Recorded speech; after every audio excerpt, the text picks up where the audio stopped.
Assalamualaikum warahmatullahi wabarakatuh. Kembali lagi di channel KM Story. Pada kisah kali ini Mimin akan membawakan sebuah full version atau cerita yang pernah dibawakan dalam satu bukan berpart-part, yaitu cerita yang berjudul Kesalahan Mencintai Suami Orang.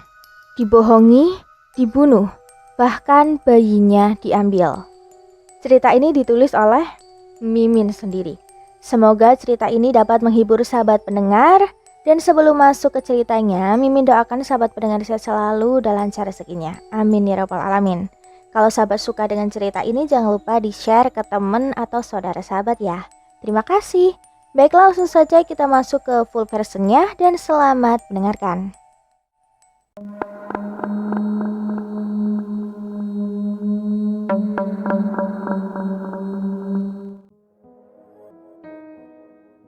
Dini hari terlihat seorang wanita tengah berlari di lorong rumah sakit. Dia menggendong bayinya. Ada seorang lelaki dan suster mengejarnya, hingga wanita itu menemukan jalan buntu di belakang rumah sakit. Dia pun sudah tidak bisa kemana-mana, karena di depan dihadang lelaki, sedangkan di belakangnya seorang suster. Dengan segala keberanian dan kekuatannya, dia pun mendorong suster untuk bisa kabur dari mereka. Hingga belek, tubuhnya menabrak seorang lelaki yang dia pikir akan menyelamatkannya. Namun dugaannya salah. Lelaki itu menikam dirinya berulang kali hingga ia meregang nyawanya. Tubuh yang bersimbah darah itu ditinggalkan begitu saja. Kemudian si lelaki pergi dengan membawa bayinya. Waktu pun berlalu hingga 19 tahun kemudian. Sore hari yang mendung, seorang gadis dibawa ke rumah sakit. Dia mengeluhkan perutnya yang sakit. Dokter mengatakan bahwa dia mengalami asam lambung naik. Setelah diperiksa, dia boleh pulang dengan menebus obat terlebih dahulu. Di malam harinya terlihat hujan deras yang mengguyur. Nampak 3 suster tengah berkumpul di satu ruangan pada sebuah rumah sakit umum di kota itu. Melihat orang lahiran, aku jadi takut deh, ucap suster yang bernama Lina. Aku sih malah pengen punya anak 10, balas suster Mai.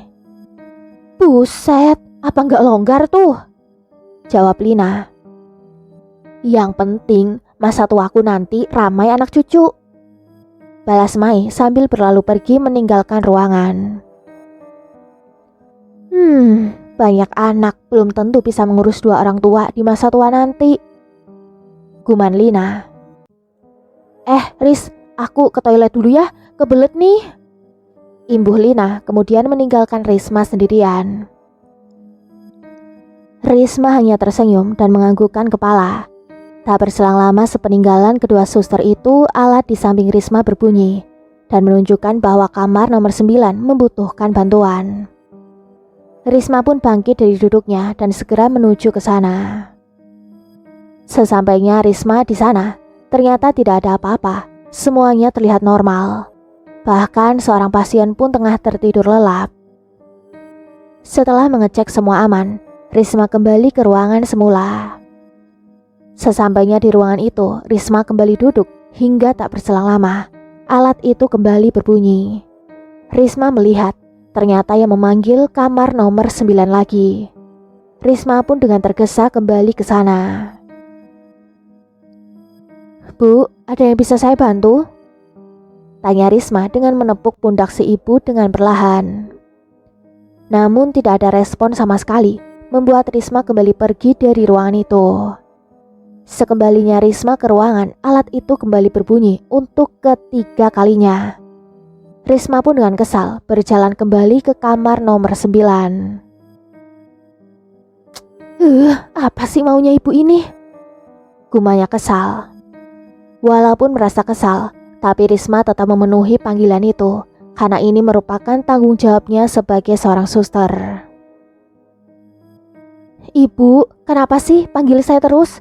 Saya tuh capek bu, bolak-balik terus, kata Risma sesampainya di ruangan si ibu. Kembali tidak ada respon. hingga Risma mendekat dan mencoba mendengarkan apa yang akan dikatakan si ibu. Karena siapa tahu pasiennya ini tidak dapat bicara dengan suara keras. Saat mendekatkan telinganya, Risma seperti mendengar sebuah geraman yang dia pikir dari si ibu. Namun ternyata dugaannya salah. Risma pun mengedarkan pandangan ke sekeliling ruangan yang hanya ditempati oleh si ibu.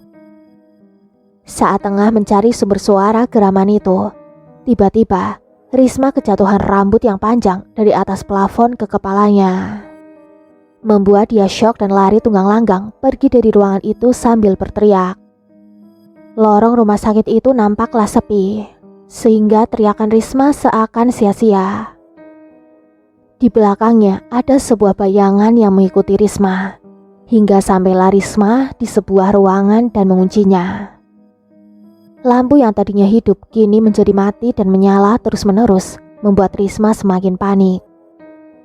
Di saat kepanikannya itu, Risma mencoba bersikap tenang dan berjalan mundur secara perlahan, hingga brek, dirinya menabrak sesosok berambut panjang dengan gaun putih lusuhnya. Di bagian perutnya merembes cairan merah. Sepergian detik kemudian, Risma dilempar sosok itu dengan sangat keras, membuatnya terpelanting dan menabrak dinding. Risma mengeluarkan cairan merah dari mulutnya karena hantaman keras itu. Dia menahan sakit yang luar biasa di dadanya, yang ternyata tulang rusuknya patah dan menancap ke organ-organ dalamnya, termasuk jantungnya. Hingga tak berselang lama, Risma pun mengembuskan nafas terakhirnya. Di keesokan hari, di sebuah rumah yang terbilang mewah, seorang gadis bernama Farah tengah merasakan sakit perut yang luar biasa. Ya, gadis yang kemarin sore sudah dibawa ke rumah sakit. Namun asam lambungnya kumat lagi, mengharuskan dia dibawa ke rumah sakit kembali. Setelah mendapat pemeriksaan, dokter menambahkan beberapa obat untuknya dan boleh pulang tanpa harus dirawat inap. Tapi dok, saya ingin anak saya dirawat di sini dulu, supaya keadaannya benar-benar sembuh, ucap si ibu. Iya dok, bagaimana kalau anak saya dirawat di sini dulu untuk sementara waktu sampai dia sembuh? Lanjut si ayah. Dokter pun mengiyakan dengan permintaan kedua orang tua itu. Akhirnya mereka bertiga ditunjukkan kamar untuk perawatan sementara Farah, yaitu di kamar nomor 11. Setelah masuk sana, Farah mengedarkan pandangannya ke sekeliling ruangan yang nanti akan ditempatinya. Bu, kenapa sih aku harus nginep di sini? Bukannya kata dokter aku kan boleh pulang, ucap Farah dengan wajah cemberut dan duduk di ranjang. Nak, ibu dan ayah tidak ingin terjadi sesuatu sama kamu. Makanya kami ingin kamu di sini untuk sementara waktu. Jelas ibu mencoba memberi pengertian pada putrinya. Dengan terpaksa, Farah pun mengiyakannya. Setelah berpamitan dengan putrinya, kedua orang tua itu pergi meninggalkan kamar Farah, dikarenakan si ayah yang akan pergi keluar kota. Saat suami istri itu tengah berjalan, tiba-tiba mereka melihat keramaian. Ada juga beberapa polisi di sana. Maaf pak, saya mau tanya, itu ada apa ya? Tanya si ayah kepada salah satu petugas polisi yang lewat. Oh itu pak, ditemukan mayat seorang suster di sana. Jawab polisi. Ya, suster yang meninggal itu adalah Suster Risma. Kedua suami istri itu pun melihat sekilas karena mereka penasaran. Tapi melihat keadaannya yang penuh darah, mereka berdua pun langsung pulang. Cerita beralih ke sudut pandang dari Farah. Malam ini aku nginep di rumah sakit. Aku duduk sendiri di kamar inapku ini, hingga tiba-tiba aku mendengar sesuatu di balik tembok kamar ini. Tepatnya di kamar nomor 10. Duk, duk, duk. Suaranya seperti orang tengah mengetuk-ketuk tembok. Hingga saat aku mendekati tembok itu, tiba-tiba Ponselku berdering. Tanpa menunggu waktu lama, aku segera berjalan menuju meja dan mengangkat panggilan itu. Halo Farah, gimana keadaanmu sekarang? Tanya ibu dari balik telepon. Halo, iya bu, Farah gak apa-apa kok, Farah baik. Jawabku dengan kembali duduk di ranjang. Semalaman aku habiskan waktu teleponan dengan ibu hingga aku terlelap. Keesokan harinya, aku merasa bosan berada di kamar ini, sehingga aku memutuskan untuk pergi ke taman rumah sakit. Saat aku tengah menikmati pemandangan taman, tiba-tiba aku dikagetkan oleh sahabatku Lisa. Ya ampun Lisa, ngagetin. Jawabku, kemudian Lisa duduk di sampingku. Aku bawain makanan nih kesukaan kamu. Katanya menyodorkanku sebungkus makanan. Aku langsung menerimanya dengan girang. Makasih ya Lis, kamu memang sahabat paling the best. Iya jelas lah. BTW, kenapa kamu mesti dirawat segala sih? Iya, ini atas kemauan orang tua aku sih Lis. Oh, cepat sembuh ya Far, biar kita bisa kuliah bareng lagi. Aku pun mengangguk. Hening sesaat sampai aku kemudian berkata, Lis, ada yang aneh semalam. Aneh? Apaan? Aku menjelaskan bunyi ketukan tembok yang aku dengar semalam. Kamu salah dengar kali. Itu rumah sakit dan juga nggak ada renovasi. Mana mungkin kamu dengar kayak gitu? Balasnya dengan sedikit tertawa meledek. Ih, serius Lis? Udah, jangan mikirin macem-macem. Kamu fokus sama kesehatan kamu aja. Aku pun mengiyakannya saja. Oh iya, dimakan tuh mumpung masih anget. Aku gak bisa lama-lama di sini Far. Aku masih ada jam kuliah nih. Aku pergi dulu ya. Pamit Lisa. Hati-hati dan makasih ya Lis. Oke Besti, bye. Dia melambaikan tangan, aku pun ikut melambaikan tangan padanya. Seperginya Lisa, aku disuruh untuk masuk kembali ke kamar dan dokter melakukan pemeriksaan. Gimana keadaan saya dok? Tanyaku setelah diperiksa. Aman Mbak Farah. Cuman kemarin itu asam lambungnya naik lagi. Tapi sekarang sudah aman. Cuman dokter ingetin, jangan telat makan, jangan terlalu sering makan pedas walaupun suka ya. Aku pun mengangguk. Seperginya dokter, suster masih di sana menyiapkanku obat untuk aku minum. Sus, semalam aku dengar sesuatu deh di kamar sebelah. Tanyaku padanya. Hah? Dengar apa? Itu mungkin halusinasi kamu. Orang di kamar sebelah kosong kok. Tapi sus, udah makan, terus minum obat, istirahat, fokus sama kesehatan kamu. Katanya berlalu pergi. Di kediaman rumah Farah, terlihat ibunya sedang berbicara pada suaminya. Ya, apa nggak bisa keluar kotanya ditunda dulu? Kita jengukin Farah dulu yuk ke rumah sakit. Sejak kita tinggal kemarin kan, kita belum ada ke sana. Tidak bisa Bu, proyek ini sangat penting. Tolak sang suami dengan masih membenarkan dasinya. Penting mana sama keadaan Farah ya? Harusnya Farah kita rawat di rumah saja. Kalau di rumah, nanti nggak cepat-cepat hilang penyakitnya. Apalagi kalau sakit perutnya kumat, nanti ibu yang repot, nggak ada ayah di rumah.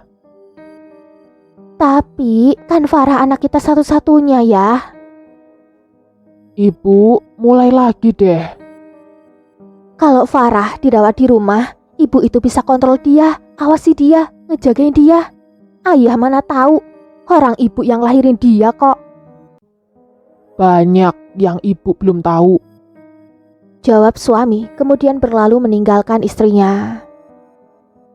kembali ke rumah sakit, tempat di mana Farah dirawat. Farah terlihat sedang mencuci muka di wastafel.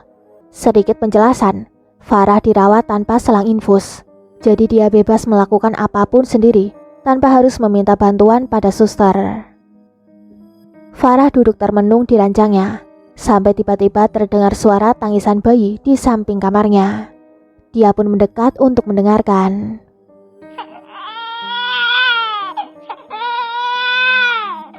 Jangan. Serahkan bayi itu sekarang. Saat telinganya sudah menempel di dinding, Farah mendengar seperti ada pertengkaran di sela tangisan bayi itu. Ada suara lelaki dan perempuan di sana. Farah berpikir, takut terjadi apa-apa kepada perempuan itu. Dia pun bergegas menuju ke kamar sebelah. Pak! Panggil Farah dengan mengetuk pintu. Beberapa kali Farah ketuk dan panggil, tapi tidak ada respon sama sekali. Dengan kekuatan yang Farah punya, dia pun mendobrak pintu itu sampai terbuka. Betapa terkejutnya Farah. Ternyata di ruangan itu memanglah kosong. Hanya ada barang-barang rumah sakit yang telah usang dan diselimuti dengan sarang laba-laba. Keesokan harinya Farah terbangun karena mendengar suara cleaning service yang membersihkan jendela di luar kamarnya. Farah pun keluar untuk menyapanya. Terlihat bapak-bapak yang Farah kenal karena telah diceritakan oleh Suster Yaya bahwa di sini hanya ada satu cleaning service, yaitu Yanto. Halo Pak, Bapak Pak Yanto kan? Salam kenal, saya Farah. Sapa Farah dengan menyodorkan tangannya. Tahu nama saya dari mana? Balasnya dengan ketus tanpa menerima jabatan tangan Farah. Dari Suster Yaya, Pak. Mendengar itu Yanto hanya diam saja. Pak, saya mau tanya dong soal cerita di kamar sebelah saya. Yanto terlihat menghentikan pekerjaannya mendengar pertanyaan dari Farah. Semalam saya dengar ada yang berantem dan ada suara tangisan bayi. Lanjut Farah. Sudah. Mungkin kamu berhalusinasi. Soalnya kamar itu kan kosong. Iya juga sih ya. Tapi suara itu jelas banget. Guman Farah dalam hatinya. Sudah, jangan berpikir yang macam-macam. Tidak ada apa-apa di sana. Yanto pun meninggalkan Farah sendirian. Farah pun masuk kembali ke kamarnya sambil menunggu kedatangan Lisa yang sebelumnya sudah memberitahunya. Tak berselang lama yang ditunggu pun datang. Pasti udah nungguin aku ya? Katanya yang langsung duduk di samping Farah. Sok tahu. Reno udah kesini belum? Farah menggeleng. Jangan-jangan dia udah lupa sama kamu. Sialan, umpat Farah. Panjang umur sekali. Saat sedang dibahas, Reno pun datang tiba-tiba dengan membawa buket bunga dan buah untuk Farah. Makasih sayang, ungkap Farah setelah menerima pemberiannya itu. Mereka bertiga pun mengobrol bersama sampai sore hari karena kebetulan tidak ada jam kuliah. Singkatnya di malam hari, sahabat dan juga pacarnya sudah pulang. Farah yang merasa bosan di dalam kamar pun memutuskan keluar dan memandangi para suster yang berlalu lalang. Ada yang membawa map, ada yang membawa pasien di kursi roda dan lain-lain. Sampai saat matanya tertuju ke arah di mana seorang wanita yang tengah menggendong bayinya. Farah terus memperhatikannya sampai di mana wanita itu menghilang di lorong yang gelap. Farah pun mencoba mengucek mata untuk memastikan penglihatannya, tapi nihil. Wanita itu sudah hilang entah kemana. Farah, ayo tidur, istirahat, sudah malam loh ini. Sapa Suster Yaya yang menepuk pundaknya. Farah mengangguk mengiyakan dan menuruti perintahnya. Selamat istirahat, tidur yang nyenyak ya, katanya sebelum menutup pintu. Akhirnya Farah memejamkan matanya agar segera terlelap. Keesokan harinya, Lisa dan Reno kembali menemani Farah. Lalu Farah menceritakan apa yang selama ini membuatnya resah. Kayaknya emang ada yang aneh deh sama tempat ini. Apalagi pas aku nanya ke Pak Yanto, kayak ada sesuatu yang dia tutupin gitu. Lisa dan Reno saling tatap mendengar penuturan Farah. Gimana kalau kamu malam ini nginep di sini, Lis? Ujar Farah kepada sahabatnya itu. Loh, kok Lisa doang yang diajak? Aku enggak yang. Kata Reno sambil cengengesan. Ngaco kamu, balas Farah. Emang kenapa? Kan aku pacar kamu. Emangnya kamu takut aku apa-apain yang? Tanya Reno sambil memperlihatkan mata genit dan menggigit sebelah bibirnya. Ih, jangan bikin merinding siang, sahut Farah memanyunkan bibirnya. Kamu jangan kayak gitu, aku kan makin gemes. Balas Reno dengan ekspresi wajah menggoda. Stop, jangan buat aku jadi obat nyamuk, keluh Lisa. Pasangan kekasih itu pun tertawa melihat Lisa marah. Akhirnya dengan bujukan Farah, Lisa pun mau menginap. Di malam hari, sekembalinya Lisa dari dia membeli makanan. Lisa berjalan santai menyelusuri lorong rumah sakit di mana kamar Farah berada. Namun tiba-tiba dari kejauhan, Lisa melihat Farah yang berjalan sendirian. Dia pun buru-buru menghampirinya. Mau kemana, Far? Ke toilet. Jawabnya singkat. Mau aku temenin gak? Gak usah. Jawabnya singkat lagi membuat Lisa merasa heran. Lisa pun tidak menghiraukan penolakan Farah. Dia mengikutinya dari belakang. Jangan ikuti aku, gertak Farah. Lisa yang kaget pun segera berhenti mengikuti. Ya udah, aku tunggu di kamar ya. Lisa berlalu pergi meninggalkan Farah. Tapi ketika dia tiba di kamar, betapa terkejutnya Lisa mendapati sahabatnya tengah duduk di ranjang. Farah menatapnya dengan heran karena melihat ekspresi wajah Lisa. Kamu kenapa, Lis? Enggak apa-apa. Jawabnya terbata. Tanpa ada pertanyaan lagi, mereka berdua pun menyantap makanan karena sama-sama merasa kelaparan. Singkat waktu ketika mereka telah tertidur, Lisa tidur di bawah samping ranjang Farah dengan beralaskan kasur lantai. Hujan pun mulai mengguyur dengan suara petir yang saling bersahutan. Lisa terlihat gelisah dalam tidurnya.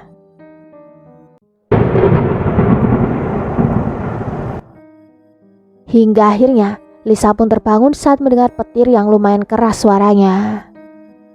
Lisa merasa haus dan berniat mengambil minum di meja. Tapi saat dia berbalik, dia malah melihat penampakan sosok wanita dengan wajah pucat di samping ranjang Farah. Melihat itu, dengan lantang Lisa pun berteriak. Namun anehnya, Farah sama sekali tidak bergeming dari tidurnya. Akhirnya, Lisa mencoba menenangkan dirinya dengan mengelus dada dan mengatur nafasnya. Tak lupa dia memejamkan mata agar tidak melihat penampakan itu lagi. Dia pun mencoba memejamkan mata untuk tidur kembali tanpa minum terlebih dahulu. Keesokan harinya, Lisa tidak nampak berada di rumah sakit. Farah pun menanyakan kepada seorang suster yang tengah memberikannya obat. Lihat teman saya yang semalam nginep di sini nggak, Sus? Nggak tahu tuh, mungkin udah pulang. Sepertinya suster, Farah memutuskan untuk menghubungi Lisa. Halo Lis, kamu kenapa nggak bilang-bilang sih kalau mau pulang? Kamu nggak kenapa-napa kan? Tanya Farah setelah panggilan dijawab. Iya, maaf ya, aku mendadak nggak enak badan. Jawabannya dengan suara sedikit ketakutan. Kamu kenapa? Kok suara kamu kayak ketakutan gitu? Nggak apa-apa kok Far, aman. Terus keadaanmu gimana sekarang? Baik, aku cuman butuh istirahat aja kok. Maaf ya Lis, gara-gara aku kamu jadi... Hah? Gak usah lebay deh Far, aku gak apa-apa kok. Yaudah, aku tutup dulu ya, bye. Telepon pun berakhir. Farah kemudian mencoba menghubungi ibunya, akan tetapi tidak diangkat. Akhirnya dia pun berjalan-jalan di lorong rumah sakit untuk sekedar mengusir kebosanannya. Malam harinya, Farah kembali melihat wanita itu. Wanita dengan gaun putih lusuh dan di bagian perutnya terlihat merembes darah di gaunnya. Melihat itu, Farah memalingkan wajahnya. Farah mencoba mengabaikan penglihatannya. Tapi saat sosok itu mulai pergi dengan melayang pelan, tiba-tiba Farah merasakan tubuhnya seperti magnet dan mengikuti sosok wanita itu. Dengan perasaan yang campur aduk, Farah mencoba memberanikan diri melihat kemana wanita itu pergi. Wanita itu berjalan menelusuri lorong rumah sakit dan masuk ke dalam salah satu ruangan. Farah masih mengikutinya dengan berjalan perlahan. Di dalam ruangan itu, ternyata ada sebuah lorong lagi dan Farah masih mengikuti sosok itu. Hingga tibalah Farah di belakang rumah sakit yang ditumbuhi dengan tanaman rambat. Farah mengedarkan pandangan mencari sosok itu pergi ke arah mana. Namun, Farah tidak menemukannya. Bahkan, jalan keluar pun tidak ada di sini. Farah hanya melihat tembok pagar besar dengan ditumbuhi tanaman rambat yang menjalar. Dan di sana juga nampak sebuah sumur tua yang sudah berlumut dan juga ditumbuhi dengan tanaman rambat. Setelahnya, Farah dapat menguasai dirinya lagi dan dia pun langsung pergi dari sana menuju kamarnya. Hingga sampai di kamar, Farah kembali mendengar suara bayi menangis dan orang bertengkar di kamar sebelahnya. Farah yang masih penasaran memberanikan diri untuk mengintip dari celah pintu. Dan memang terlihat wanita yang sedang menggendong bayinya. Wanita itu tengah bertengkar dengan seorang pria dan seakan pria itu ingin merebut bayi dalam gendongannya. Di sisi lain di kediaman rumah Farah, telepon rumah berdering. Ibunya Farah pun berjalan mendekati telepon dan mengangkatnya. Halo Bu, Ibu ditelepon kok susah sih Bu? Ponsel Ibu juga tidak aktif. Tanya Farah dari balik telepon. Ibu sedang tidak enak badan. Jawabnya singkat dengan wajah seperti malas untuk berbicara pada Farah. Farah pulang aja ya Bu, kan ayah nggak di rumah. Nanti kalau ada apa-apa sama ibu gimana? Tidak apa-apa Far, ibu cuma butuh istirahat. Tanpa mengucapkan pamit, ibunya langsung menutup telepon.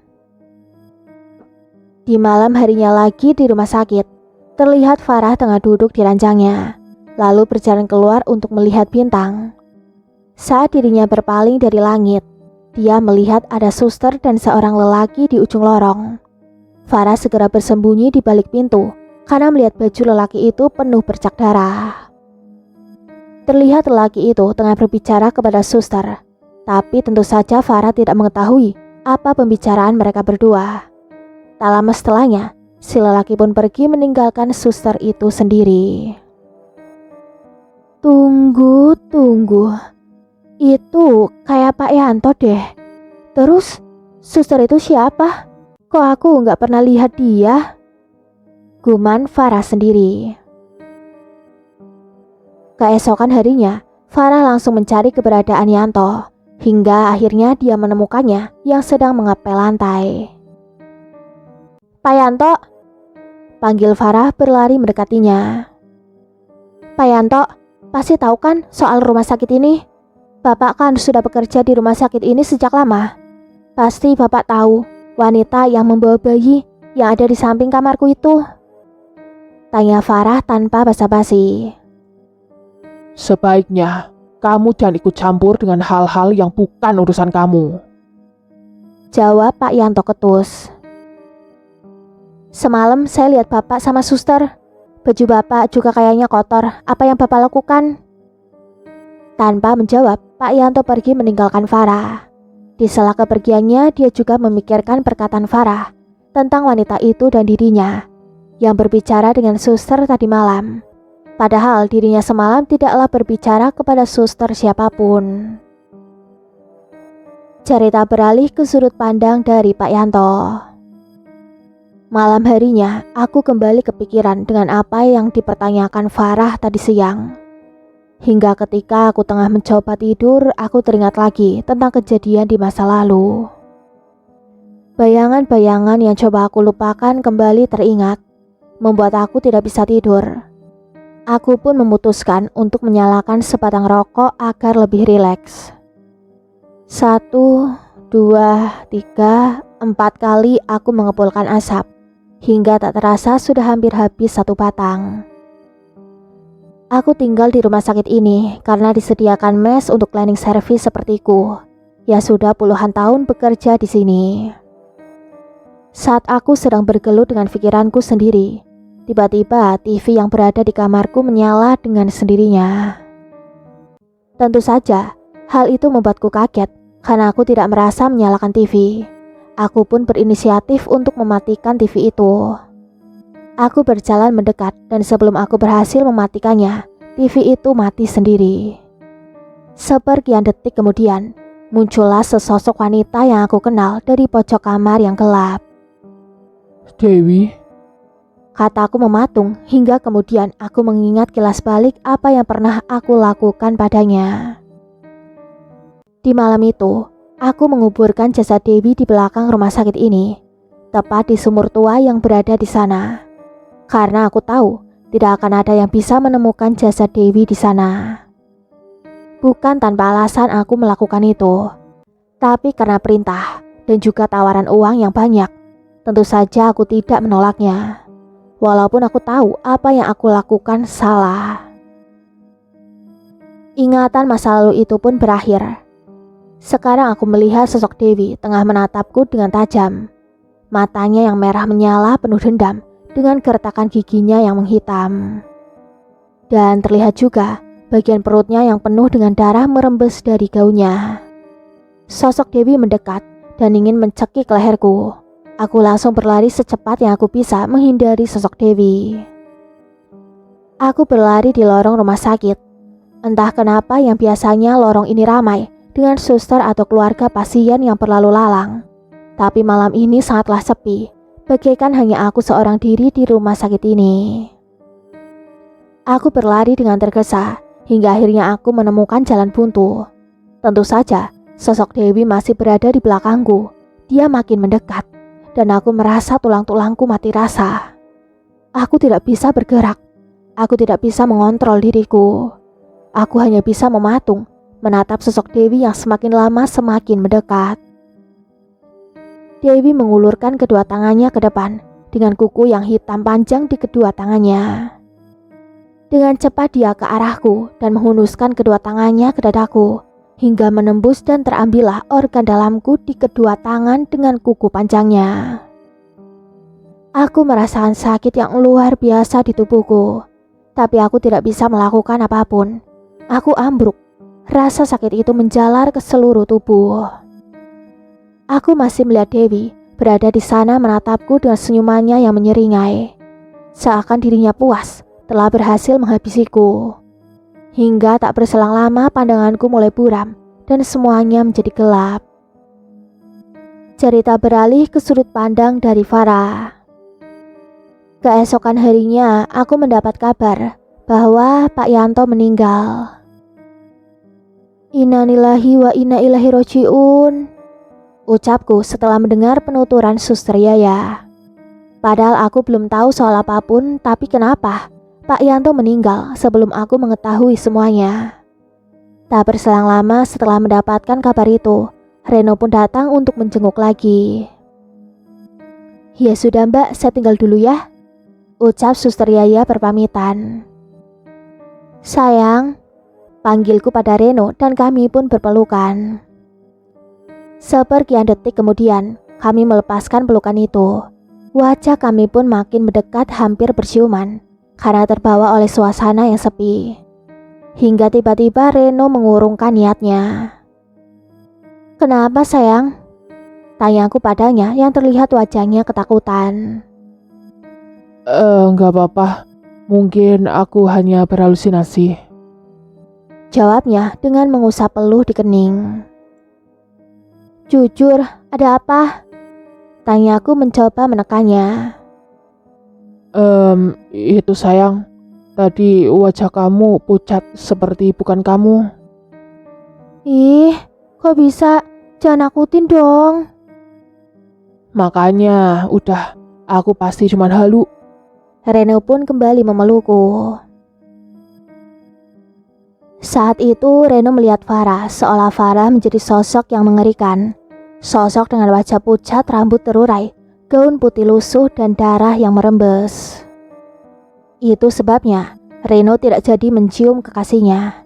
Entah kenapa Reno pun tidak tahu, padahal dirinya bukanlah seorang indigo, tapi dia bisa melihat hantu di diri Farah. Di kediaman rumah Farah, terlihat ibunya sedang menyiapkan makan siang. Dan ayah Farah pun terlihat baru pulang setelah beberapa hari kepergiannya. Ya, sudah pulang. Istrinya terlihat menghampiri dan mencium tangan suaminya. Mau langsung makan atau ganti baju dulu ya? Nanti aja Bu makannya. Oh iya, keadaan Farah gimana? Sampai sekarang, ibu belum menjenguknya ya. Loh, kok gitu Bu? Sebaiknya Farah di rumah sakit saja, karena memang tempatnya bukan di sini. Maksud Ibu? Ibu sudah tahu semuanya, Ayah. Selama ini, selama kepergian Ayah, Ibu mencoba menerima keadaan ini, tapi Ibu tidak bisa. Aldo pun menatap istrinya dengan heran. Farah bukan anak kandung Ibu. Lanjut istrinya lagi. Wajah Aldo pun berubah seketika. Dia berharap istrinya tidak mengetahui lebih dalam tentang siapa sebenarnya Farah. Kembali ke rumah sakit, Farah masih ditemani Reno sampai malam hari. Kamu janji ya jangan ninggalin aku, ucap Farah menggenggam tangan Reno. Janji sayang. Reno pun merangkul Farah dan memeluknya. Beneran, walaupun sampai aku gak ada. Sayang, kok kamu ngomongnya gitu sih? Tapi Apa sayang? Semua orang itu akhirnya juga bakal meninggal. Tapi gak boleh punya pikiran yang kayak gitu. Masa cuman sakit gitu aja kamu udah mikirnya kayak gitu? Sedangkan banyak loh di luaran sana yang berjuang demi penyakitnya bisa sembuh. Udah ya, jangan mikir macam-macam. Aku bakal selalu ada buat kamu. Reno menenangkan Farah dengan memeluk dan mengelus rambutnya. Dengan keadaan sepi malam hari dan hujan gerimis, mereka berdua pun larut dalam nafsu. Reno mulai menidurkan Farah di ranjangnya, sedangkan Farah hanya pasrah dengan apa yang Reno lakukan. Perlahan-lahan, Reno membuka kancing baju Farah. Farah pun hanya mengelus wajah Reno dan rambutnya. Dua kancing baju Farah telah terbuka. Terlihatlah sedikit gundukan yang menggembul di dada Farah. Namun ketika Reno akan membuka kancing ketiganya, tiba-tiba Reno melihat wajah Farah dengan wujud sosok menyeramkan itu. Reno langsung beranjak dari tubuh Farah. Dia duduk di tepi ranjang dan menutup wajahnya dengan kedua tangan. Mereka berdua pun tidak jadi melakukan hal yang tidak semestinya. Kenapa kamu? Kenapa sayang? Tanya Farah panik sambil bangun dan mengancing kembali bajunya. Enggak apa-apa sayang. Maafin aku. Aku hampir saja menodai kamu. Balas Reno dengan gagap.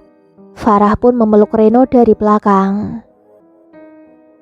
Aku memang gak salah pilih kamu buat jadi kekasihku, ungkap Farah. Padahal yang sebenarnya, Reno ketakutan melihat Farah yang berubah.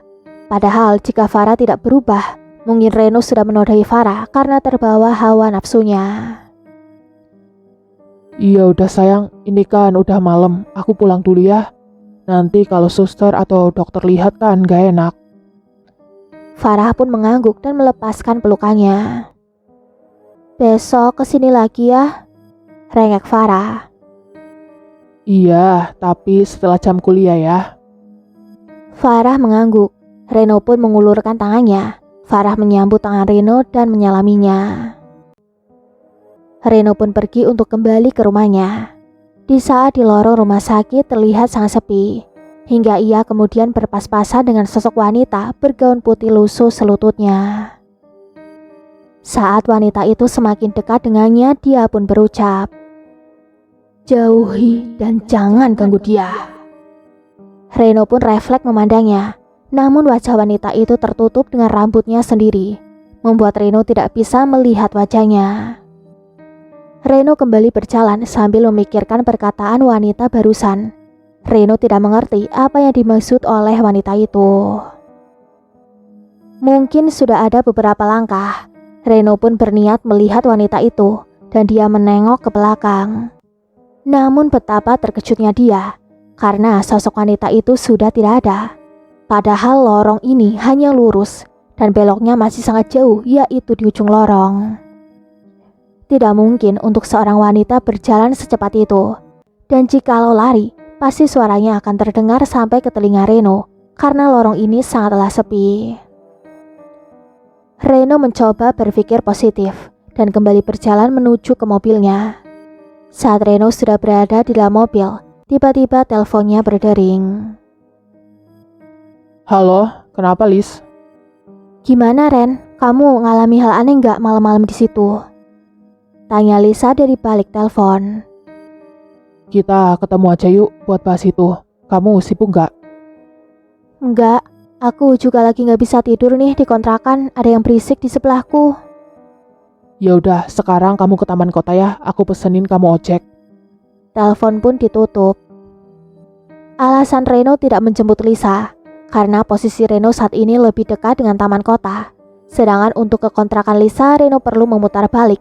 Itu sebabnya dia memesan ojek online untuk Lisa. Reno sampai di taman terlebih dahulu, dan tak berselang lama Lisa pun terlihat turun dari motor ojol. Lisa menghampiri Reno yang tengah duduk di bangku taman. Tanpa basa-basi, Reno langsung menceritakan semua hal aneh yang dia alami selama menemani Farah. Begitupun dengan Lisa, tidak ada sedikit pun yang mereka berdua tutupi. "Parah lu Ren, hampir aja sahabat gue dinodai. Untung aja setan tuh muncul." Sialan, udah jangan bahas itu. Kita harus kasih tahu Farah, Lis. Aku nggak mau terjadi sesuatu sama dia. "Tapi aku nggak mau, dia terbebani Ren."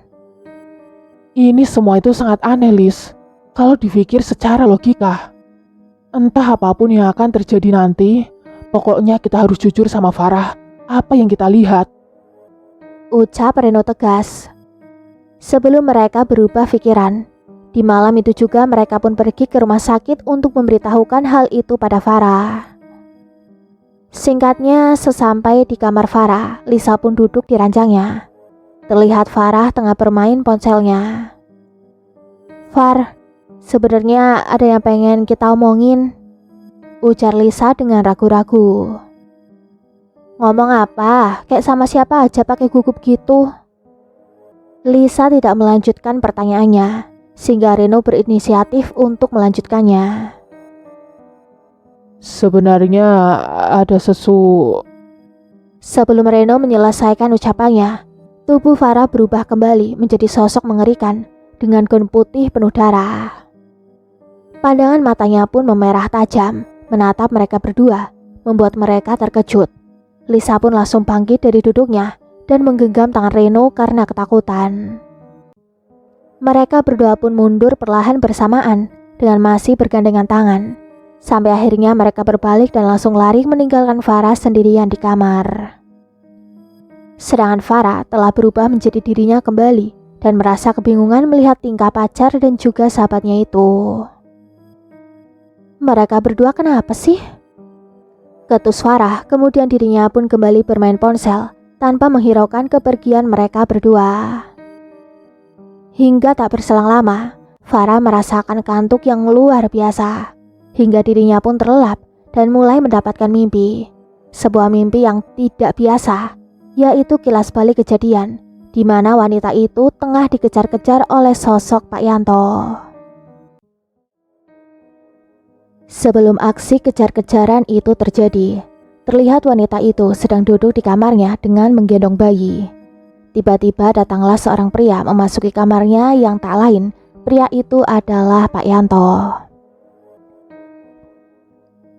Berikan bayi itu kepada saya agar kamu selamat.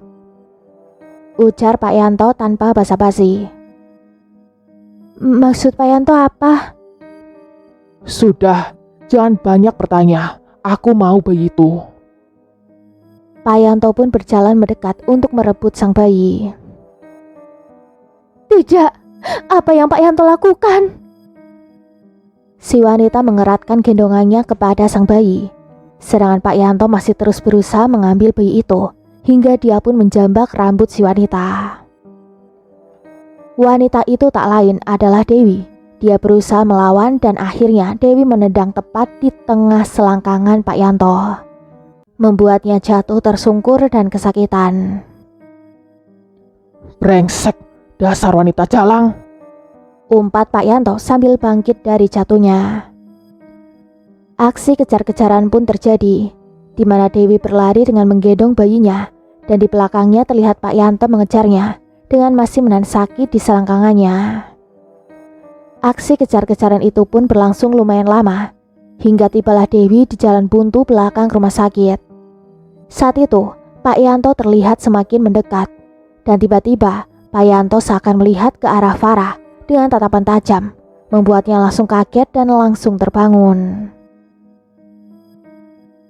Di saat Farah terbangun dan mengerjapkan mata, lalu mengedarkan pandangannya ke sekeliling ruangan, dia melihat sosok wanita yang berada di dalam mimpinya tengah berdiri di ambang pintu. Farah sendiri belum mengetahui nama dari sosok wanita itu. Lalu sosok Dewi perlahan menghilang. Farah pun merasakan pusing dengan apa yang baru saja dia alami, sehingga membuatnya memejamkan mata untuk meredakan rasa sakitnya, hingga ia pun terlelap. Keesokan harinya, terlihat Aldo di rumah sakit yang berniat menjenguk Farah putrinya. Ayah. Farah langsung memeluk sang ayah. Ayah, kenapa ibu tidak ikut ke sini? Tanyanya di dalam pelukan sang ayah. Sudahlah Farah, jangan pikirkan itu. Fokus saja dengan kesembuhanmu. Tapi ya, ibu kan cuma di rumah. Sedangkan Farah sudah hampir 1 minggu di sini. Masa ibu sama sekali tidak menjenguk? Keluhnya. Cukup Farah, jangan bahas itu lagi. Tiba-tiba Aldo malah membentaknya. Farah pun seketika melepaskan pelukan itu. Maafin ayah sayang. Ayah kesel sama ibu kamu. Jadi maafin ayah karena terbawa emosi saat kamu menanyakannya. Aldo mencoba memberikan pengertian kepada Farah. Farah hanya mengangguk dan kembali duduk di ranjangnya. Aldo pun kembali teringat pertengkarannya dengan sang istri mengenai kebenaran tentang Farah. Cukup ya, ibu nggak mau lagi dengar penjelasan ayah. Ayah sudah mengkhianati ibu selama ini, keterlaluan. Tamparan dilayangkan ke pipi Aldo. Dia langsung tersadar dari lamunannya dan melihat Farah tengah duduk melamun di ranjang. Maafin ayah sayang. Oh iya, ayah ada oleh-oleh nih buat kamu. Aldo pun memberikan sebuah bingkisan pada Farah. Apa ini ya? Tanya Farah yang terlihat wajahnya sumringah. Buka saja. Farah pun dengan antusias membuka oleh-oleh dari ayahnya. Terlihat sebuah ponsel keluaran terbaru dan Farah pun sangat bahagia menerima hal itu. Terima kasih ayah. Mereka berdua pun kembali berpelukan bersama. Di sore harinya, Aldo berpamitan akan pulang untuk berganti pakaian dan mengambil beberapa pakaian putrinya. Lalu dia berniat akan menginap di sini. Sesampainya di rumah, Aldo melihat istrinya sedang duduk melamun. Aldo pun menghampirinya. Bu, ayo ikut ayah ke rumah sakit. Bagaimanapun juga ibu yang merawatnya sejak dia bayi. Yani istrinya itu malah memalingkan wajahnya dari Aldo. Aldo pun menghela nafas kasar. Ayah tahu Kesalahan ayah memang sulit untuk diterima dan dimaafkan. Tapi Farah tidak tahu apa-apa. Aldo memegang pundak istrinya namun langsung ditepis olehnya. Malam ini ayah nginep di rumah sakit. Ibu baik-baik ya di rumah? Kata Aldo berpamitan. Kemudian dia ke kamarnya untuk bersih-bersih dan mengemasi pakaian yang akan dia bawa. Singkatnya, sesampainya di rumah sakit, Aldo yang telah membelikan makanan kesukaan Farah, dia pun langsung memberikannya dan menyuapinya. Farah terlihat bahagia walaupun tidak ditemani oleh ibunya. Farah tidak membahas lagi soal ibunya karena takut ayahnya akan marah kembali. Sayang, istirahat ya, biar ayah yang jagain kamu. Farah mengangguk dan Aldo pun mencium kening putrinya. Aldo duduk di sofa yang berada di dalam kamar Farah. Dia belum merasa mengantuk sehingga dia memutuskan untuk bermain ponselnya dulu. Maaf Pak, mengganggu waktunya sebentar, kata suster tiba-tiba yang sudah berada di ruangan. Iya sus, ada apa? Tanya Aldo sedikit kaget. Mari Pak, ikut saya. Suster pun langsung berjalan keluar dari kamar. Aldo yang mendengar itu mengernyitkan keningnya. Dia bertanya-tanya ada apa di dalam benaknya. Sesampainya di lorong rumah sakit dan telah jauh dari kamar Farah, tiba-tiba suster itu mengatakan hal yang membuat Aldo sangat syok. Aldo, kamu tahu Risma dan Yanto sudah mati. Sekarang giliran kamu yang menyusul. Aldo membulatkan matanya. Apa? Katanya, dia pun mengingat kembali di mana saat dirinya mengantarkan Farah ke rumah sakit untuk kedua kalinya. Dan banyak polisi di sana. Saat dirinya bertanya kepada salah satu polisi itu mengatakan bahwa telah ditemukan mayat seorang suster. Dan ternyata mayat suster itu adalah Risma. Dan Aldo baru mengetahuinya. Lalu bagaimana dengan kematian Yanto? Dia baru mengetahuinya sekarang setelah suster di hadapannya mengatakan hal itu. Suster di hadapannya itu membalikkan kepala dengan memutar kepalanya 180 derajat ke arah Aldo. Serangan tubuhnya masih mengarah ke depan. Tatapannya tajam dan senyumannya menyeringai. Dewi? Bagi Aldo yang baru menyadari sosok di depannya adalah Dewi. Tiba-tiba lampu di lorong mati menyala, hingga berakhir dengan matinya lampu dan semuanya menjadi gelap. Detak jantung Aldo terdengar sampai ke telinganya. Dia tidak mendengar sesuatu selain deru nafas dan detak jantungnya sendiri. Hingga tiba-tiba matanya menangkap sebuah cahaya di ujung sana. Aldo pun berjalan perlahan ke arah cahaya itu. Hingga sampailah Aldo di cahaya itu yang ternyata tipu daya dari sosok Dewi. Tempat itu ternyata belakang rumah sakit, di mana banyak tanaman rambat di sana. Aldo yang hendak pergi dari sana untuk kembali ke kamar Farah, namun saat dirinya berbalik badan dan ingin kembali, dia telah dihadang oleh sosok Dewi. Apa yang kamu inginkan? Tanya Aldo membentaknya. Dewi hanya menyeringai tanpa menjawab pertanyaannya. Dia hanya menatap Aldo tajam dan tak lupa menyeringaikan giginya yang menghitam. Sialan, umpatnya. Tanpa aba-aba, sosok Dewi langsung melemparkan Aldo hingga ia terbentur tembok sangat keras. Darah segar pun langsung keluar dari mulut dan hidung Aldo. Di saat Aldo tengah merasakan kesakitan, sosok Dewi kembali mengangkat tubuh Aldo dan menjatuhkannya. Hal itu dilakukan berulang kali sampai Aldo mengeluarkan banyak darah. Tulang-tulangnya pun patah sehingga Aldo meregang nyawa dengan kesakitan luar biasa akibat sosok Dewi. Keesokan harinya, Yani yang mendapat kabar suaminya meninggal lupa mengabari Farah. Karena pikirannya masih kalut memikirkan kebohongan suaminya selama ini. Membuatnya tak merasakan kesedihan atas kepergiannya. Singkat cerita, setelah Aldo dimakamkan, Yani mengingat Farah. Dia yang sudah tidak punya siapa-siapa, hanya memiliki Farah. akhirnya Yani memutuskan untuk ke rumah sakit, menjenguk dan mengabari tentang kematian ayahnya. Farah yang mengetahui hal itu pun langsung menangis sejadi-jadinya. Dia tidak menyangka bahwa semalam adalah waktu terakhirnya melihat dan bersama sang ayah. Kenapa ibu tidak menyuruhku pulang dan melihat ayah untuk yang terakhir kalinya dan melakukan proses pemakamannya? Tanya Farah dengan tangisannya.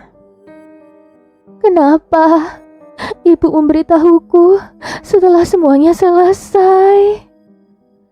Lanjut Farah lagi. Farah sendiri tidak menyadari bahwa keramaian ada di rumah sakit tempatnya dirawat saat ini karena ayahnya meninggal di belakang rumah sakit. Tentu saja keramaian itu tidak sampai ke kamar Farah. Entah kenapa juga, di pagi ini yang biasanya Farah bangun pagi, dia masih terlelap tidur sampai pukul 11 siang. Farah, ibu pulang dulu karena harus mengurus tahlilan ayah kamu, pamitnya. Farah mau ikut pulang, Bu. Farah mau ke makam ayah, rengek Farah sesenggukan.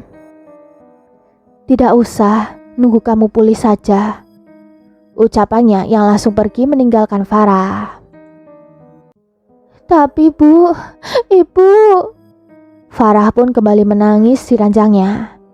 Farah merasa benar-benar terpukul dan kehilangan atas kepergian ayahnya. Farah terus menangis hingga akhirnya dia lelah dan terlelap. Di dalam tidur lelapnya ini, Farah mendapat penglihatan kilas balik di masa lalu tentang asal-usulnya dan siapa sosok wanita yang selalu menampakkan dirinya. Dewi adalah seorang suster yang baru beberapa minggu bekerja di rumah sakit ini.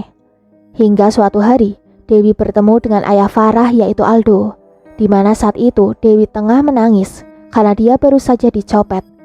Kartu identitas, ATM, ponsel, dan uang telah raib di bawah pencopet itu. Aldo datang bak pahlawan, dia berusaha mengejar copet itu hingga tertangkap.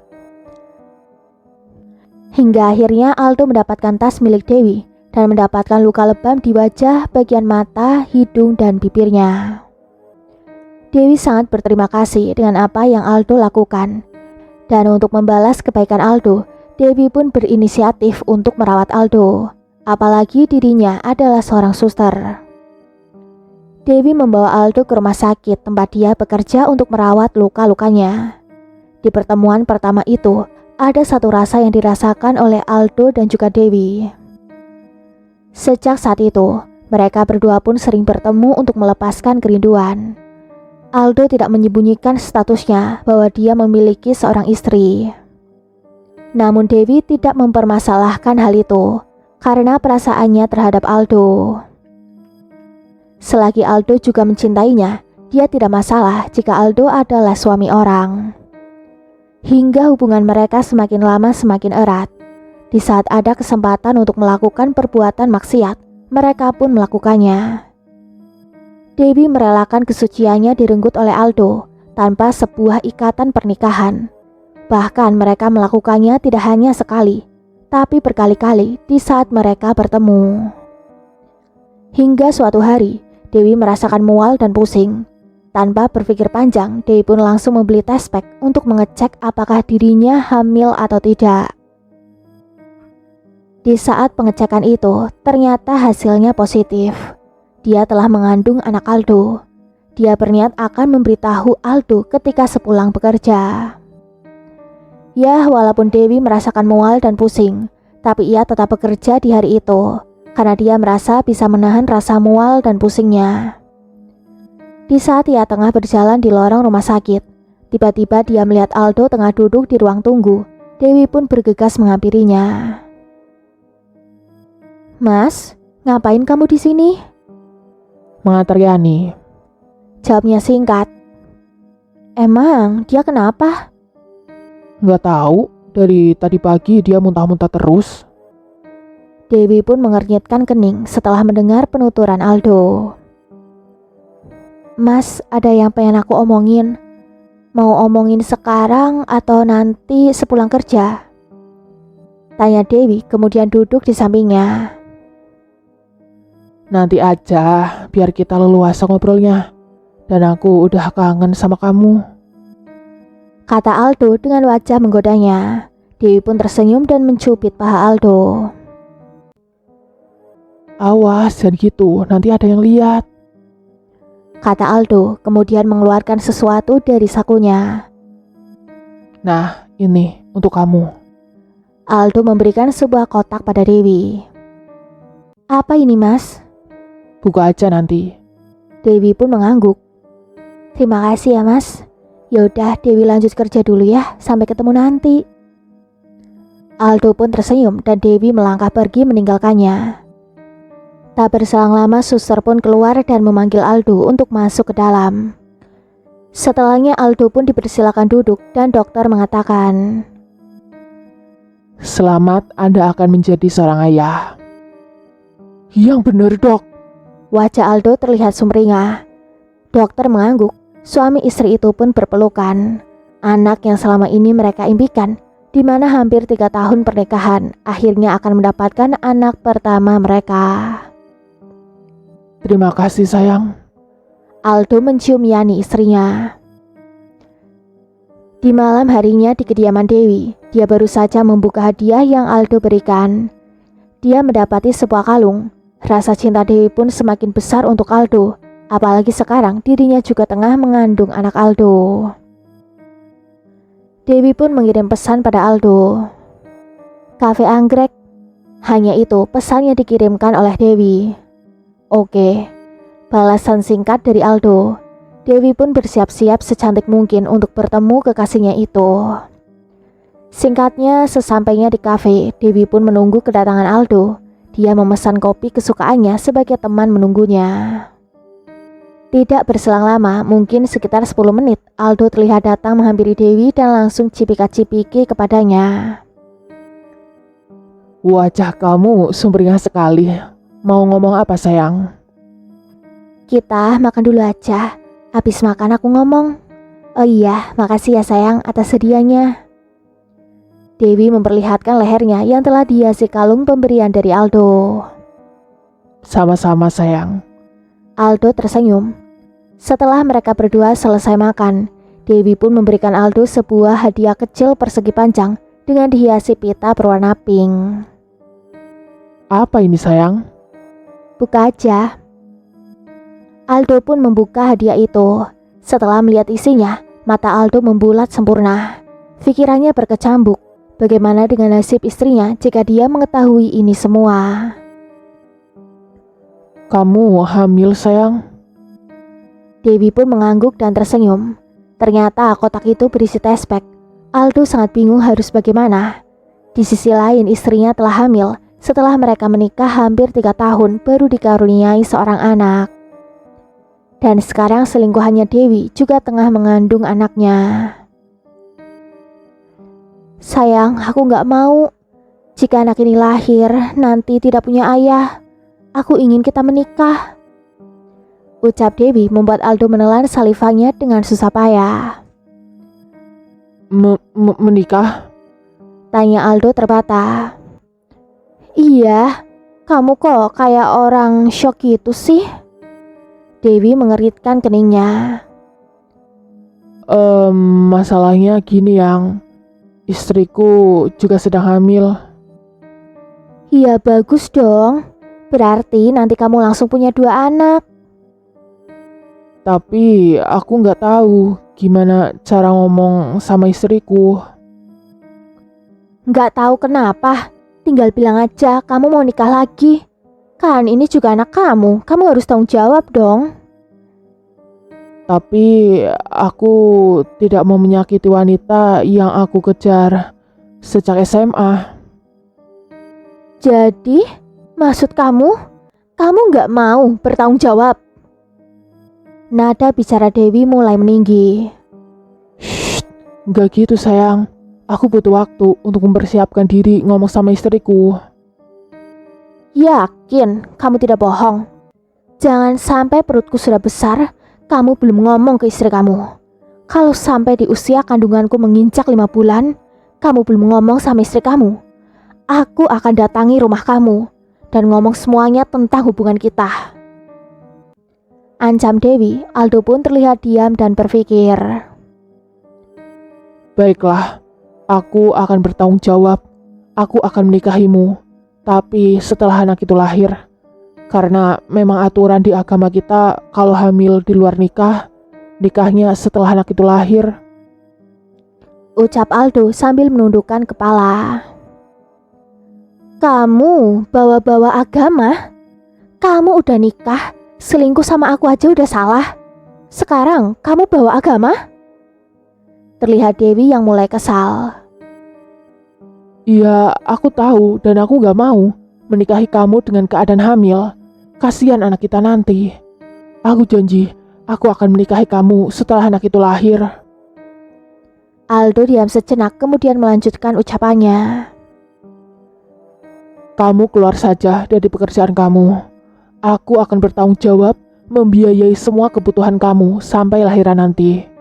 Agar kamu percaya bahwa aku tidak akan mengkhianati kamu.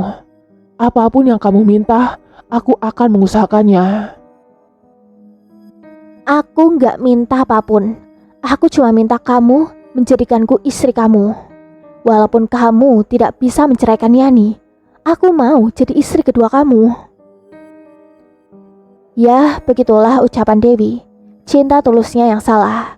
Harusnya dia tidak mencintai orang yang telah dimiliki oleh orang lain. Iya sayang, aku janji aku akan nikahin kamu. Ucap Aldo kembali meyakinkan Dewi. Jika kamu masih ragu, sekarang juga kita ke toko perhiasan. Aku akan membelikanmu cincin, tanda pertunangan kita. Mendengar itu Dewi sangat sumringah. Dewi akhirnya mau menunggu sampai anaknya lahir, lalu baru menikah dengan Aldo. Sesampainya Dewi di rumah, dia sangat bahagia.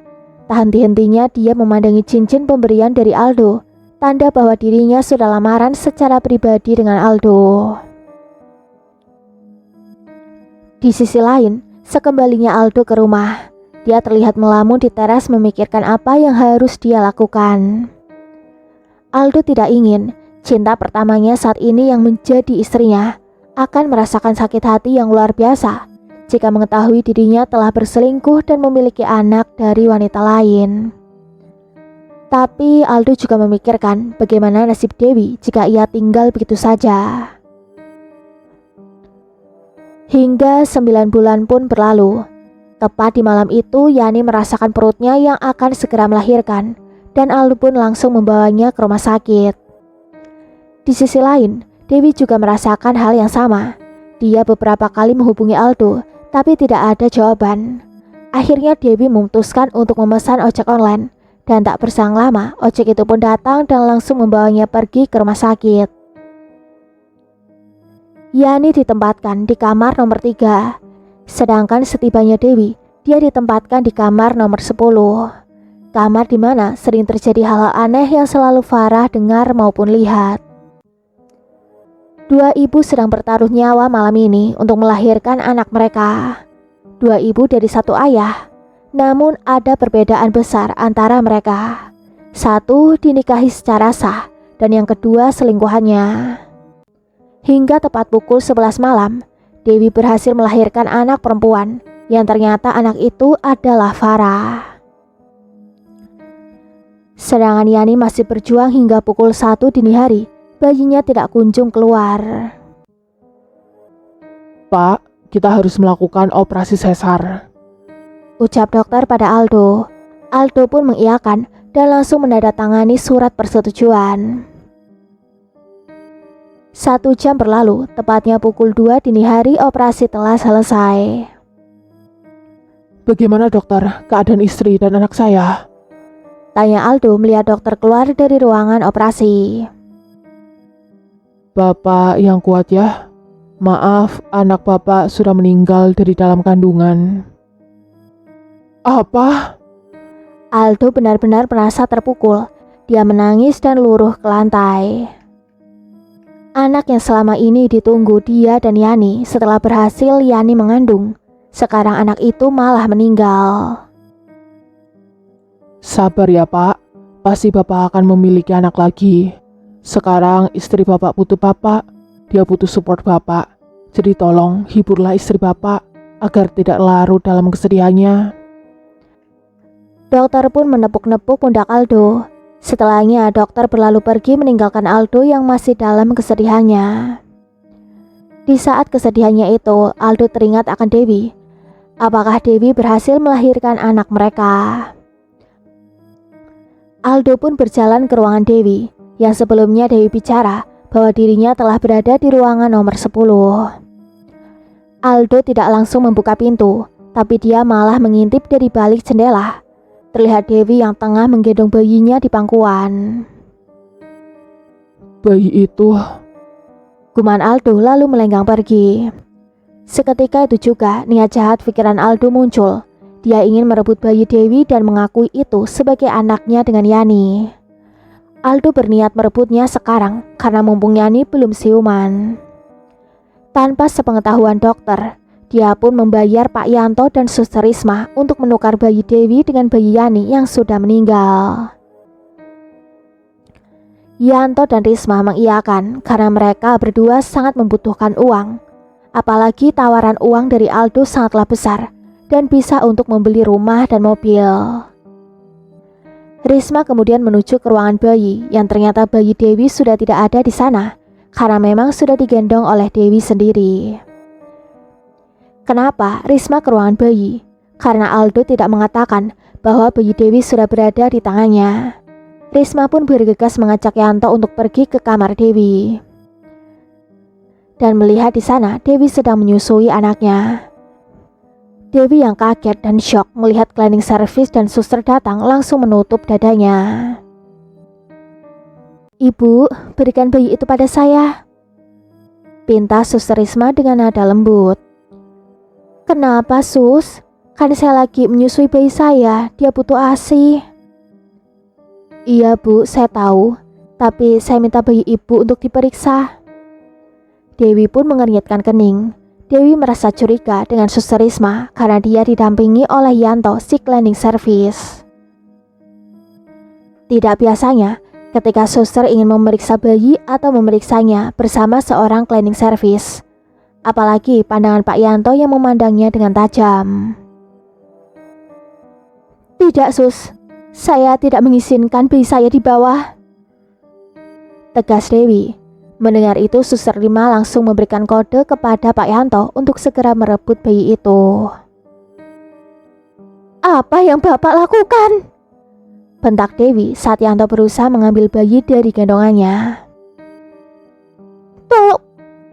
Saat Dewi akan mengucapkan tolong, mulutnya langsung dipekap oleh Suster Risma. Yanto pun langsung mengambil bayi itu dan membawanya pergi dari kamar Dewi. Sedangkan Suster Risma memegangi Dewi agar dia tidak mengejar Pak Yanto. Tapi walaupun dia masih merasakan sakit pasca melahirkan, tapi yang namanya seorang ibu melihat anaknya dalam bahaya, Dewi mencoba memberontak. Hingga di dalam pemberontakannya itu, membuat Suster Risma terpental dan menabrak nakas. Setelah melihat Suster Risma tersungkur, Dewi pun langsung berlari dengan sekuat tenaga yang dia bisa untuk mengejar bayinya yang dibawa Yanto. "Brengsek!" umpat Suster Risma yang langsung mengejar Dewi. Dan terjadilah aksi kejar-kejaran antara Yanto, Dewi, dan Suster Risma. Dewi berlari dengan sisa tenaganya. Dia mencoba meminta bantuan. "Tolong, tolong!" Suara minta tolongnya lirih karena tenaganya sudah habis untuk berlari. Lorong sangat sepi, bagaikan tidak ada seorang pun di rumah sakit selain mereka bertiga. Karena memang di jam dini hari seperti ini, staf dan pasien pun pasti sedang terlelap tidur. Akhirnya aksi kejar-kejaran mereka berhenti di belakang rumah sakit. Yanto terlihat menggendong bayi itu dan dengan tertatih Dewi akhirnya sampai di sana. "Kembalikan bayi saya," suara lirih Dewi yang hampir habis. Tak berapa lama, Suster Risma pun telah sampai di sana dengan nafas yang ngos-ngosan. "Perempuan sialan." umpatnya lagi dengan nafas ngos-ngosan.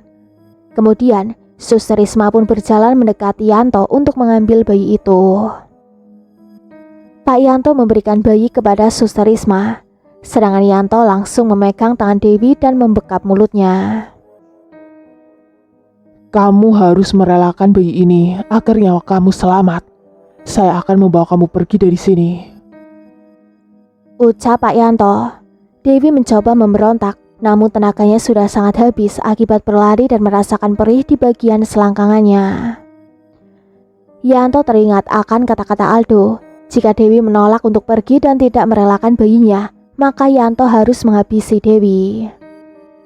Namun Yanto tidak tega untuk melakukannya, sehingga ia membawa Dewi untuk pergi dari sini. Di detik itu juga Aldo datang. Dewi langsung melepaskan cengkeraman Yanto dan sekuat tenaga berlari memeluk Aldo. Mas Aldo, tolong Dewi, ucapnya lirih di pelukan Aldo. Dewi, aku akan membiayai seumur hidupmu, tapi dengan satu syarat. Anakmu kamu relakan padaku. Biar aku yang merawatnya dengan Yani istriku. Mendengar itu, bagaikan sambaran petir yang menusuk ke jantung Dewi. Maksud kamu? Tidak ada waktu untuk menjelaskan. Sekarang kamu pilih hidup atau mati. Dewi pun berjalan mundur menjauhi Aldo. Sampai kapanpun, aku tidak akan memberikan bayiku padamu. Ucapannya langsung mengambil bayi dalam gendongan Suster Risma. Dewi langsung berlari berniat kabur, namun dirinya dihadang Aldo, dan dengan paksa Aldo langsung merebut bayinya. Tanpa babi bu lagi, Aldo langsung menusuknya berulang kali tanpa ada jeda. Membuat Dewi tidak bisa berkutik lagi. Ada banyak tusukan di bagian perutnya. Darah muncrat kemana-mana, bahkan di baju Aldo dan bayi yang dia gendong. Yanto dan Suster Risma pun memejamkan matanya, tidak tega melihat apa yang dilakukan oleh Aldo. Pak Yanto, kubur jasad dia dan hilangkan jejaknya. Suruh Aldo kepada Pak Yanto. Pak Yanto pun mengangguk. Risma, bawa bayi ini dan buang kain bedongnya. Setelahnya kamu langsung bawa saja ke kamar istri saya. Jangan lupa juga, anak saya yang sudah meninggal, kamu ambil dan tempatkan pada kamar nomor 10. Perintah Aldo pada Suster Risma. Baik Tuan, katanya dan langsung menggendong bayi itu. Aldo pun pergi untuk membersihkan dirinya. Sedangkan Yanto menyeret tubuh Dewi dan membawanya ke sumur tua. Dia langsung melemparkan jasad Dewi ke dalam sumur itu, karena dia tahu bahwa tidak akan ada orang yang kesini, karena ini sumur terbengkalai dan sudah banyak tanaman rambat yang tumbuh. Itulah alasan sosok Dewi membunuh Yanto, Suster Risma, dan Aldo, kekasihnya sendiri. Kenapa sosok Dewi baru membunuh mereka bertiga setelah bertahun-tahun lamanya? Alasannya karena sejak kedatangan Farah ke rumah sakit ini, arwah Dewi menjadi bangkit. Sebab sebelumnya sejak Farah diambil dari Dewi, dia tidak pernah dibawa ke rumah sakit ini. Karena dia tidak pernah sakit, sedangkan semakin dewasa Farah suka makan pedas, itu membuatnya menderita asam lambung dan mengharuskannya dibawa ke rumah sakit. Arwah Dewi yang merasakan kedatangan anaknya menjadi kuat dan pembalasan dendam pun terjadi. Sedangkan Yani mengetahui bahwa Farah bukan putri kandungnya. Ketika suaminya Aldo baru saja pergi keluar kota, Yani mendapatkan telepon dari pihak rumah sakit. Dokter mengatakan tes yang mereka lakukan menandakan bahwa Farah bukan anak kandungnya, tapi dia memang anak Aldo, sedangkan ibunya bukan dirinya. Di saat itulah Yani benar-benar merasa kecewa.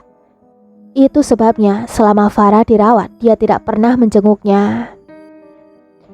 Yani merasa sangat dikecewakan oleh Aldo yang membohonginya selama bertahun-tahun.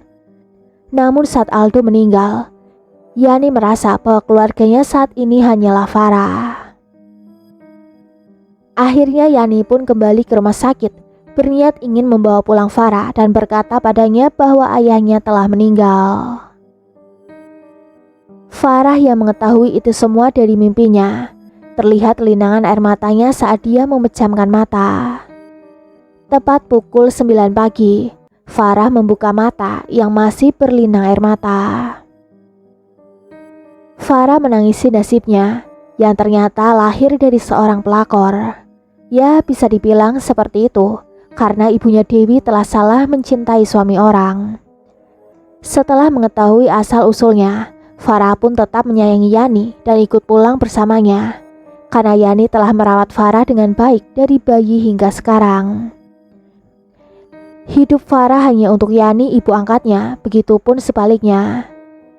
Sepulangnya Farah, dia bersama Yani pergi ke kantor polisi untuk melaporkan bahwasanya ada mayat di sumur terbengkalai di belakang rumah sakit. Polisi pun datang ke rumah sakit untuk membongkar sumur itu dan mengambil jasad Dewi yang telah lama terkubur di sana. Saat jasadnya berhasil diambil, jasad itu telah menjadi tulang belulang. Tanpa melakukan otopsi, tulang itu langsung dibawa ke kediaman Farah dan menguburkannya di pemakaman umum, tepat di sebelah makam Aldo. Walaupun ibu kandungnya selingkuhan dari ayahnya, tapi Farah sangat merasa berduka atas kepergian mereka berdua. Pemakaman pun dilakukan, dan ketika selesai dan semua orang telah pergi, hanya tinggallah Farah dan Yani. Tiba-tiba arwah Dewi muncul di bawah pohon, dekat dengan pemakamannya. Tidak hanya Farah yang melihat, Yani pun bisa melihatnya. Dewi terlihat tersenyum mengikhlaskan Farah dirawat oleh Yani. Akhirnya Farah dan Yani bangkit untuk pulang kembali ke rumah. Beberapa langkah mereka berjalan, tiba-tiba "Farah," panggil Lisa menghampirinya. "Maaf ya, aku baru bisa kesini." Lanjutnya lagi, mereka berdua pun berpelukan. Maafin aku ya sayang, aku gak ada di saat kamu membutuhkan aku, ucap Reno dan langsung memeluk Farah. Farah mengangguk dan melingkarkan tangannya di pundak sahabat dan juga pacarnya. Sedangkan Yani digandeng oleh Lisa. Mereka pun berjalan bersama meninggalkan pemakaman.